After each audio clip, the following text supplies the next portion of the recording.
Mystic Post TV with Bill McIntosh. We're on now with Mark McLean. He's a Scotsman, indeed. He's a former seminarian. Now he's a YouTuber.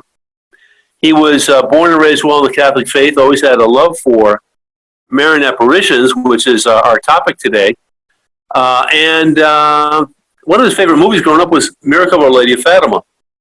So, movies have an enduring impact on the masses. So keep that in mind prayerfully. And he had a very special experience once during adoration of the Eucharist, which led him on a journey from leaving behind the university to live in Craig Lodge community. And that was a year of prayerful discernment. And he met a lot of speakers and religious. And after several pilgrimages to Medjugorje, Lourdes, and Fatima, he's come to a certain perspective on things happening right now. For example, the pandemic that we're living right now, that's been a scourge. He did spend 4 years in seminary in Rome, but he left, and now he's turning to YouTube to reach the masses. And Mark's YouTube channel is Prophecy Prepper. That's Prophecy Prepper on YouTube. Mark, a very hearty good afternoon in your case. You're in Scotland. How are you making out over there with the pandemic? Hi, Bill. Thanks for having me on the show. The pandemic's something else. I think to begin with, like most places, we may have underestimated it a little bit, not knowing the seriousness of it until it arrived at our doorstep. But we're 4 weeks into it now, 2 weeks in deadlock, and we're just making it by okay. Wow. We're seeing death figures that are, some might call it apocalyptic. I think it's pretty disturbing. They're very, very high.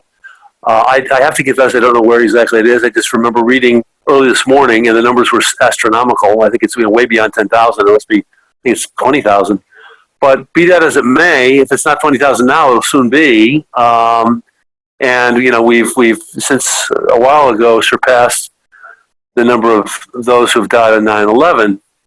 It's kind of like a new type of weapon or chastisement, which is the topic for today. I wanted to ask you, based on your knowledge of Marian apparitions, what's your take on this? Are we living through something right now that was prophesized? Did it ever approach any type of pronouncement that was made by Our Lady concerning punishment? Or what's your own view on this? Yeah, well, that's a big topic of discussion. It's very vast in terms of what Marian apparitions we bring in. Of course, pestilence is something that's always mentioned, first of all, back in the Holy Bible and sacred scripture. So the question is it a chastisement right now, or is it the fact of something more sinister or more evil? Yeah, I think it's, okay, if you look at Fatima or Medjugorje or Akita, some of the other ones I don't want to go into, it's for a couple of reasons, but if we look at those, or revelations that were private revelations to saints that the church has given its approval of. Do you see anything at all like this? What comes to mind? When Our Lady spoke in Fatima, she spoke, of course, about the incredible destruction that could ensue due to the war and the spreading of errors, which of communism. Russia was mentioned prominently. But what's your take on this? They've spoken about chastisement, for example, in terms of fire from heaven. Entire nations will be destroyed, and of course, we're not approaching that now. But who knows? It could become something that's lethal like that. If in some cases you have 1 to 2 to 3% of those infected with COVID-19 succumb and die. But if the health system is overwhelmed, then will that percentage creep upward? And what will be the cumulative impact economically and on an infrastructure that could result in even more deaths? I don't know. You care to comment on that? Kind of a long question. I'm sorry. That's okay, as long as you can handle a long answer. I don't have any notes in front of me. I don't have any of the books open as such. But going with my mind and what you're saying about this COVID-19, it seems like America are a few weeks behind from getting it compared to the United Kingdom and Europe. It seems the way that it's spread. And I'm no expert medically or anything like that, but from what I've seen on the news, it gives the impression that America isn't taking it as serious as other nations, and the focus is on the economy, which I think will be a more drastic outcome in terms of the death toll in such a vast area as America with that level of population. In regards to the other questions, the thing about it was a recent interview, Maria, the Medjugorje visionary, who still has her monthly message to the world and still sees Our Lady every day. There was no direct message about it, but she did have an interview where she gave her opinion, and she believed it wasn't a chastisement from God, but more that it was stemming from evil. And she wouldn't be surprised if it eventually just disappears quite quickly.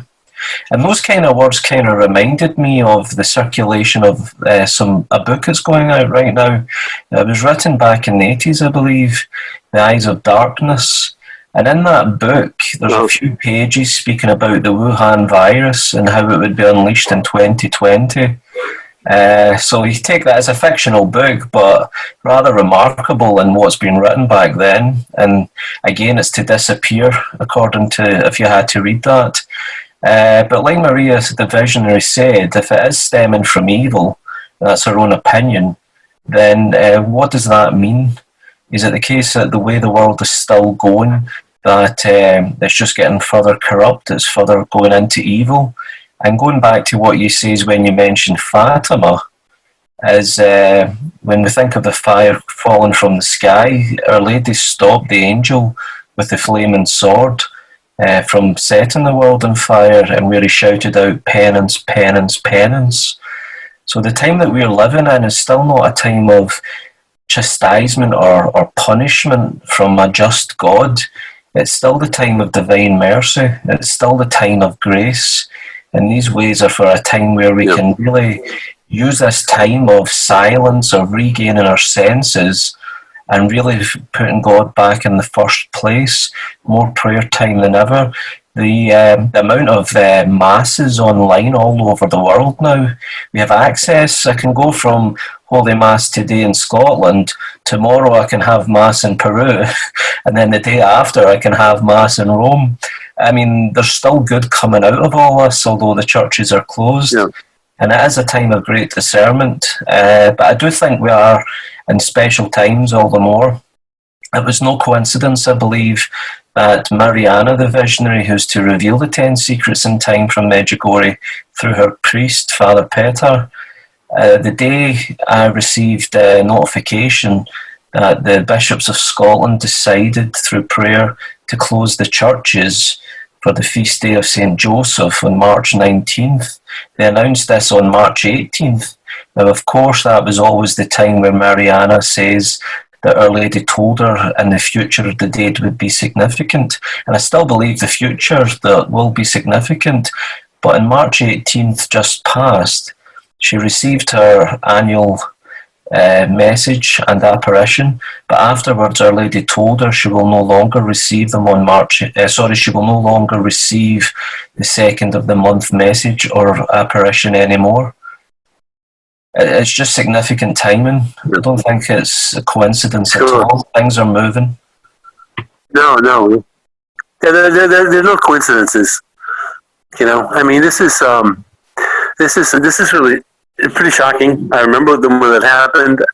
It was stunning. It suggests that a new chapter is opening with humanity and with its relationship to God. And, you know, I get the impression that maybe, you know, what we're seeing is a world turning back to God and realizing that it can't take God for granted.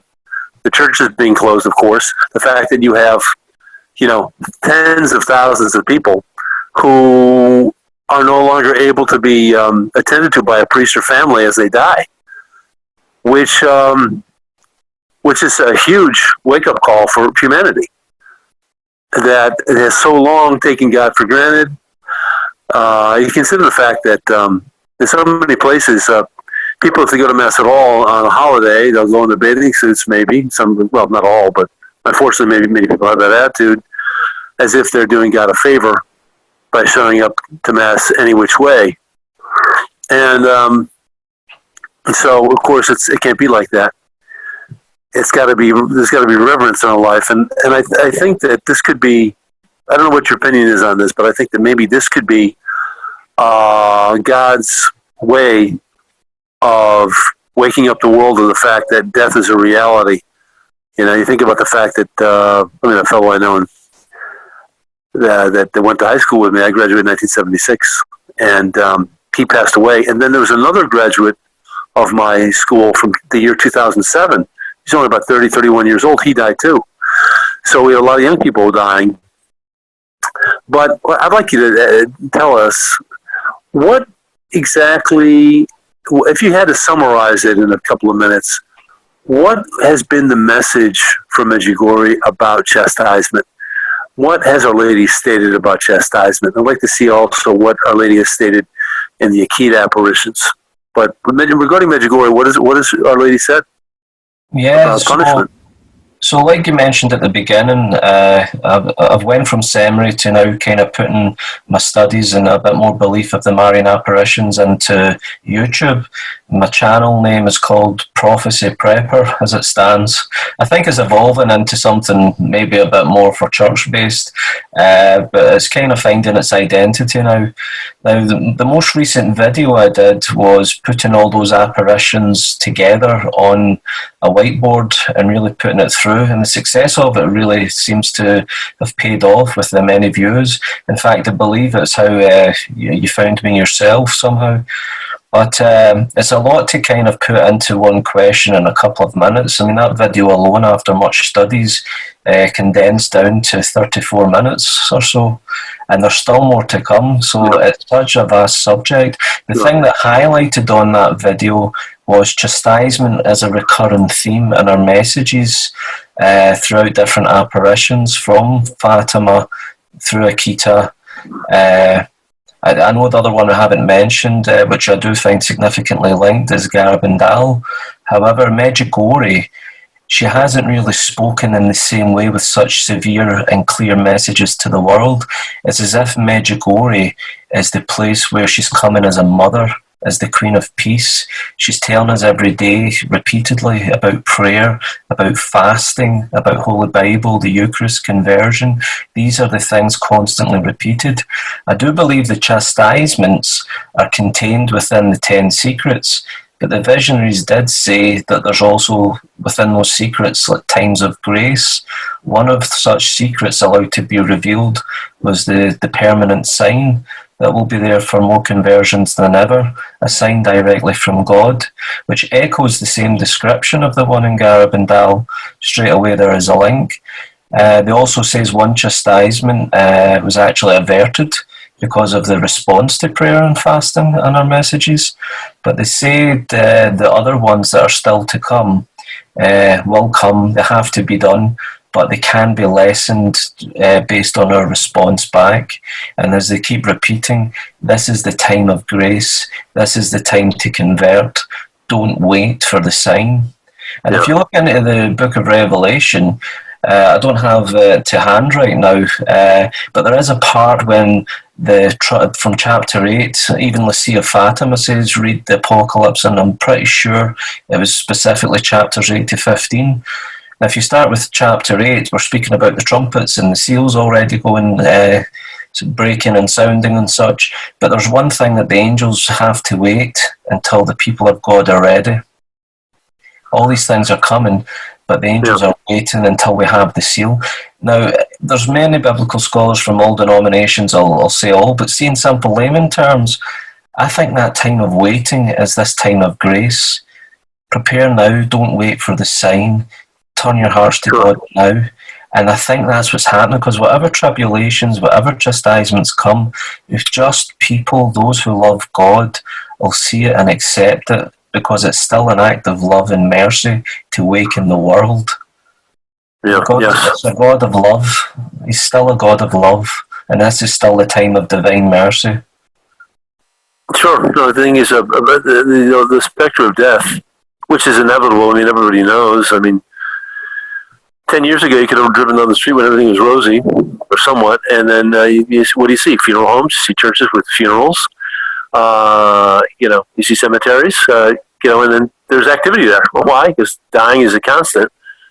We're just seeing it now in a way that is much more compressed, and it basically, I think, waves a red flag in our faces that this life is not going to go on forever. It's going to have an end date. This life on Earth. So a question I want to ask you is that concerning the permanent sign, which is to take place in I guess it's Herzegovina. In which country? It used to be the former Yugoslavia, but that's not precise enough. Is it Bosnia Herzegovina? Yeah, Bosnia-Herzegovina or Herzegovina, depending on how the accents are. But that's where it is now. Yeah, I've been there a few times. Right. So then here it is. It's in Bosnia-Herzegovina. And what has Our Lady told us in Medjugorje about that sign? About that permanent sign? Yeah, from memory again, obviously. I mean, I do have Mariana's book at heart, and it's something I could go further into and start marking the pages of. But from memory, I do believe it's a sign that will be left at Apparition Hill, which is the first place where they had their apparition. And it will be a permanent, indestructible sign where all can see, all can take photos and televise, but we can't touch it. And it can't be destroyed with anything on earth. Mankind can't destroy it. And everyone will know when they see the sign that it's from God directly. And that's why there will be more conversions than ever. But still, some will refuse to convert. So I do think it's going to be something that's going to be very beautiful. Something that's going to be is very real, where once we're there, something probably interiorly will happen upon what our eyes see before us. People have spoken about a moment in which all automobiles will stop, machinery will stop, and people will have this incredible, let's say, call it an infusion of grace, whereby they will see their souls, the state of their souls as God sees them, the true state of their lives. And this moment of revelation about themselves will be, for some, will be devastating, and will lead to possibly conversions, huge changes in people's lives. What can you tell us about that in Marian prophecy? Yeah. So believe it or not, even though the main focus of that type of illumination of conscience, as it's called, a time where we're going to see ourselves before God is going to act for people on earth to see. And the description of where, no matter where you are or what you're doing, every single human being on the planet at the same time will have this moment where they will see themselves before God. Now, the first thing when we speak about that in terms of Marian apparitions, straight away people think of Garabandal. But what I've recently discovered, and it seems to be growing more and more popular, is the website Countdown to the Kingdom, and it's all to do with Father Roderick, and there's a book out, and I've only looked at a sample of it today, in fact. But this message about this illumination of conscience, this act of God that's to come, goes further back, and there's signs of a time of darkness over the earth first. Some people speak about 3 days of darkness. Again, in scriptures is the first place, all the way back to Moses, up until Revelation. So there's always been times of it. The Gospels also speak about those times to come. Like, for example, in Matthew's Gospel, God is going to act with his mercy. Although we still have our free will, he's acting with this mercy in order to save us from where humanity is going. I mean, we have, as Pope Benedict XVI says a few years ago, we already have the means to destroy the planet and obliterate it if we wish. But what's happening now is not only is the church due to come under attack further and further, And if this isn't a precursor to it all already, then what is? But the illumination of conscience will happen. The way I remember, and further reading on other sources, it's not like it's going to be a time of mercy, but it's going to be a time where you're going to feel so isolated and alone before God, and you're going to see exactly what your sins look like before Him, how pure in love He is, but yet the sins and the evil. It'll be the good that we didn't do and the bad that we did. That'll show. Right. And it's in order to correct our conscience. That's the main thing. And as Pope Benedict XVI said a few years ago, to paraphrase, it's like the greatest thing going wrong with humanity right now is an eclipse of reasoning. There's no longer the case of what morals count or what's right or what may be even truth. It's an eclipse of reasoning. And this illumination coming to the entire planet is to correct our complete awakening on the earth. I think it's going to be a time where Sorry? No, you go ahead. No, go right ahead, Mark. Yeah, so the little bit I picked up today, again coming from memory, is different descriptions for some of these mystics. And like this illumination of conscience is also going to be different for each person. It will be unique. So those who are very close to God are going to see it in a much more grace-filled way, but they will still see, again, the way of making it better for themselves. Those who are very much living in an evil way and completely away from God are going to be the ones going through it more severely. But there was one, I can't remember the quote, but it stood out for me today. It says about the ones saying that they're looking for the signs and they're working things out, and they claim to live the gospel, but yet they break every commandment in it. To me, that sounded quite like lukewarm souls. And they says those are the ones that may not survive afterwards due to the fright and the realisation. And if you think back to the diary of Saint Faustina regarding the divine mercy, our Lord revealed to her that the bitterness of His passion was for lukewarm souls. That was when He says, "Let this cup pass from me, but your will be done, not mine." He says in that moment it was because he saw the lukewarm souls, which really stood out. So it will be a unique thing for each, and like I say, it's unique and individual. We'll feel isolated away from everyone, although we're all experiencing it at the same time. It's going to be very personal between God and oneself. Right. Sure. So it's basically that's what it's all about. It brings us to the moment of personal judgment. And we better acquit ourselves well at that time, but that, of course, depends on how we act now and how we react now to the deposit of faith, the Gospels, the miracles, the truth of the resurrection, which basically witnessed by so many in Christ's time, and just after His death and after His resurrection, we appeared to the several hundred. And people would be willing to die for the faith, their belief in the resurrection of Jesus Christ. So, tell us about Akita, Mark. What was the message of Akita? What was it that was prophesied by Our Lady of Akita? Yeah, so again, my memory, I took away the board from a recent video. There's so much information. Akita came, I believe, in 1973 until 1981 or so. The main date of the messages standing out, of course, was October 13th, which we know was the October 13th, 1917, was the miracle of the sun at Fatima. One of the things Our Lady asked of them is to recite the prayer in between the decades of the Rosary, "O my Jesus, forgive us our sins, save us from the fires of hell," because it still wasn't well known at the time. Sure. I've also read that the bishop at the time, Bishop Ito, did accept the messages and the apparitions, and there was comments from Cardinal Joseph Ratzinger at the time, head of the Congregation of the Doctrine of the Faith for many years, as we now know as Pope Benedict XVI. He did say the messages contained in Akita, apparently, are very much in line with the message of Fatima.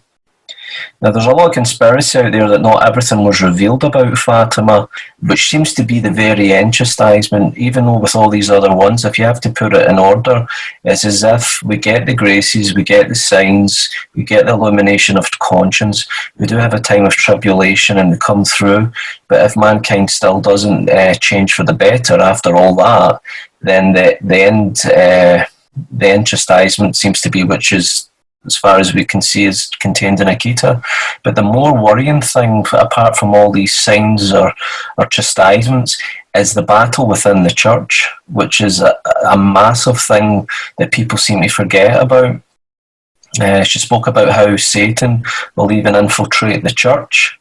They'll see cardinals against cardinals, bishops against bishops. The priests that venerate Our Lady, Our Blessed Mother, will be despised by their confreres. We're speaking about great division within the church. We're speaking about a great attack in the papacy. So we're not. I think if that was the case, and the church would be very careful to accept such messages to put out for the world. Yeah, it's amazing. 4 years in Rome, I got a good impression of politics and bureaucracy, and certainly division, especially around like the liturgy and all this division pre-Vatican II, post-Vatican II. And for 4 years, and what I got from it was very disturbing to see. And now we're in the reign of the two popes. Prophecies about that are all coming true. And I do think... What were the prophecies? Tell us about the... Mark, excuse me, forgive my interruption. That's okay. What were some of the prophecies concerning the two popes? So of course, you're referring to the fact that Benedict XVI resigned the papacy. Pope Francis took over the papacy, was elected pope. So what do they say about that unusual situation where you have one former pope alive and one reigning pope? Yeah, so it's probably a good question. The figure of the Pope and the speaking of the two popes are quite significant, because obviously we now have two popes. But although I know a lot of people don't perhaps still get to Garabandal due to the mixed confusion of what's been accepted and what's not, the one thing that does stand out there is they were very clear that after the pontificate of John the 23rd, there would be 4 more popes. And then we're speaking about a new era. So the 4 popes have came. We've had Pope Paul VI, we've had John Paul II, and then Pope Benedict XVI. Now, Pope Benedict XVI, that day in the balcony when he came out in the white smoke and the bells at St. Peter's, part of what he says was, "Pray that I don't flee Rome in fear of the wolves." It's a direct quote from Anne Catherine Emmerich, one of the greatest mystics of the church. It was her writings that led us to find Our Lady's house in Ephesus, and it was also where the Passion of the Christ movie came from, based on her writings. Right. I'm actually got something on screen about her just now. Now get this, April 12th, 1820, 200 years to this very day, she has one written here. "I had another vision of the Great Tribulation. It seems to me that a concession was demanded from the clergy, which could not be granted. I saw many older priests, especially one who wept bitterly. A few younger ones were also weeping, but others, and the lukewarm among them," again that word lukewarm, "readily did what was demanded. It was as if people were splitting into 2 camps. She further goes on to say in May 13th, 1820, as we know, May 13th is the first day of Our Lady appearing in Fatima, and it's also where John Paul II was shot, May 13th, 1981. Yes. May 13th, 1820, she writes, "I saw also the relationship between the 2 popes. I saw how baleful or harmful would be the consequences of this false church. I saw it increase in size. Heretics of every kind came into the city of Rome. The local clergy grew lukewarm, and I saw a great darkness." She goes on furthermore to speak about it, and a part of that is, once more I saw the Church of Peter was undermined by a plan involved by the secret sect of Freemasons, while storms were damaging it. I do believe that, again, if you go back to Quito, Ecuador, Lady of Success, it's all about Freemasonry and private sects to undermine the church. Look at the times we're in. Sure. I don't put blame on Pope Francis. I don't put blame on Pope Benedict or that. But there's definitely a great time of confusion. I was there when Francis came out on the balcony. It was during my time at seminary.